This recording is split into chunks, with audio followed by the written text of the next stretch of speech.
remember when we started the company, January 2011, we're moving back, to Nigeria to use tech to transform Africa or contribute to the transformation of Africa, comes down to what I consider Africa's, biggest asset, which is the people. That's why we created VGG as a company that's essentially taking that human resources, the people, to use technology to help make Africa better.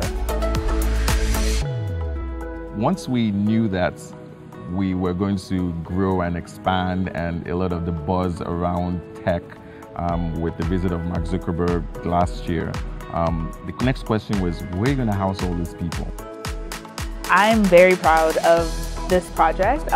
People always talk about construction in Nigeria, and it's always you get things to that like 90%, and then it's just never finished, right? And this thing isn't working or a space isn't functional. And I wanted us to have something that was just really thoughtful.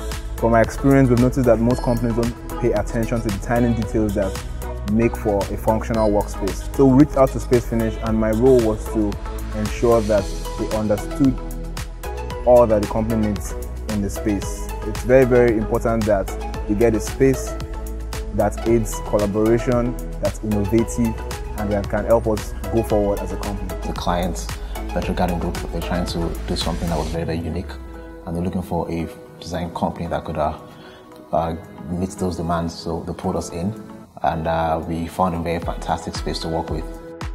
With this space, taking the Space Finish, and they're saying they understand our vision, they understand what we want to create, but making sure that all the details are thought of. Where we're saying we're a heavy tech company, how should technology be featured?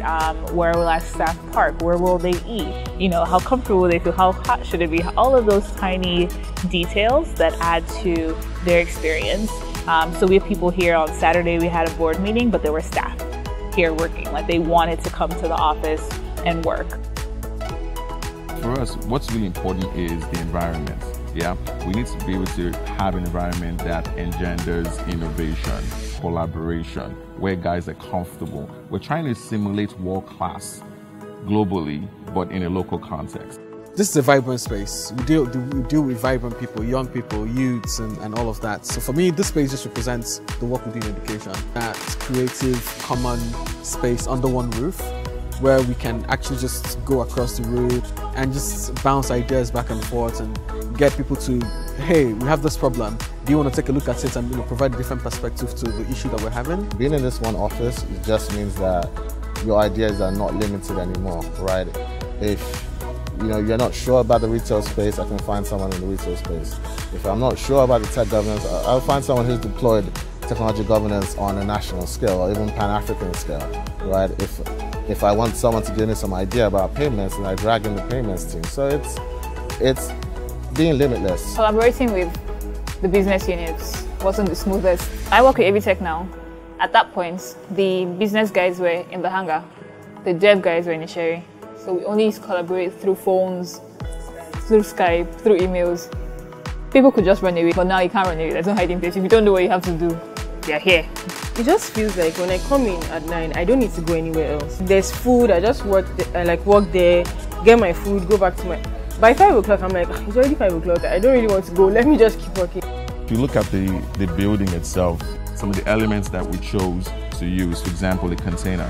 The container is synonymous with end of life when it comes to the supply chain.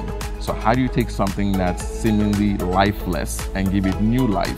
So the whole concept of regeneration was really important to us. To get the unique privilege of taking this disruptor, MK Abiola's, primary place of office for Concord, and turn the Concord building to more of a modern day, futuristic innovator using technology to transform Africa, sort of modern democracy that is all about electronic and digital and data and payments and global.